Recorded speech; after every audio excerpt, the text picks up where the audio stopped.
एक बार की बात है जब गौतम बुद्ध जी मगध राज्य के एक गांव में ठहरे हुए थे। गांव से थोड़ा बाहर आकर एक मोची अपने परिवार के साथ रहता था। उस मोची के घर के पास एक तालाब था। एक दिन रोज की तरह सुबह मोची तालाब किनारे पानी लेने गया।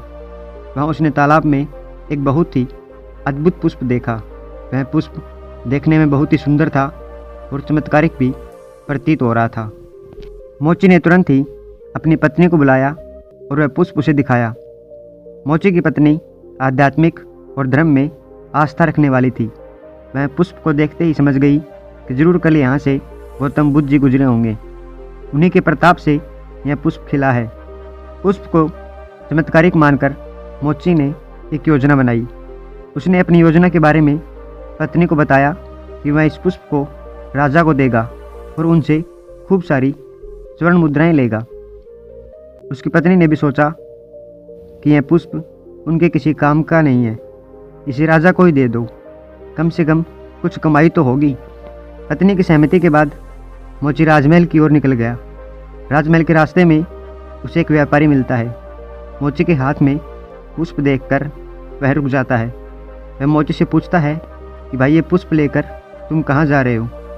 मोची कहता है कि मैं ये पुष्प लेकर राजा के पास जा रहा हूँ। इसे राजा को भेंट करके मैं राजा से मुँह मांगा इनाम लूँगा। व्यापारी ने मोची को प्रस्ताव दिया कि तुम ये पुष्प मुझे दे दो, बदले में मैं तुम्हें 100 स्वर्ण मुद्राएं दूंगा। मोची सोच में पड़ गया। उसने सोचा कि जब व्यापारी इस पुष्प के लिए 100 स्वर्ण मुद्राएं दे रहा है तो राजा तो और भी ज़्यादा देंगे। यही सोचते हुए उसने व्यापारी को पुष्प देने से मना कर दिया। थोड़ा आगे ही चला था कि उसे रास्ते में राजा आते हुए नजर आए जो गौतम बुद्ध के दर्शन के लिए जा रहे थे। राजा भी मोची के हाथ में वो दिव्य पुष्प देखकर अचंभित हो गए। राजा ने मोची को पुष्प के बदले 1000 स्वर्ण मुद्राएं देने के लिए कहा। यह सुनते ही मोची के मन में एक अजीब सी चेतना आई और वह राजा को पुष्प न देकर दौड़ता हुआ सीधे महात्मा बुद्ध के पास जा पहुंचा। महात्मा बुद्ध जी मोची को देखकर हैरत में पड़ गए। उन्होंने मोची से पूछा तो मोची ने उन्हें सारी बात बताई।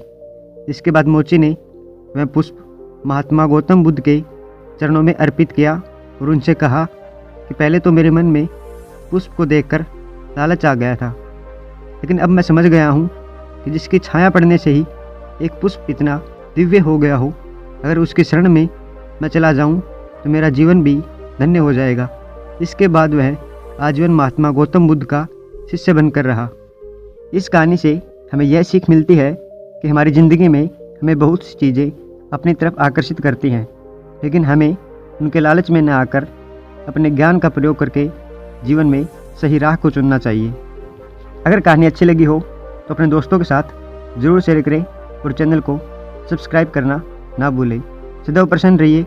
जो प्राप्त है पर्याप्त है, जिसका मन मस्त है उसके पास समस्त है। धन्यवाद।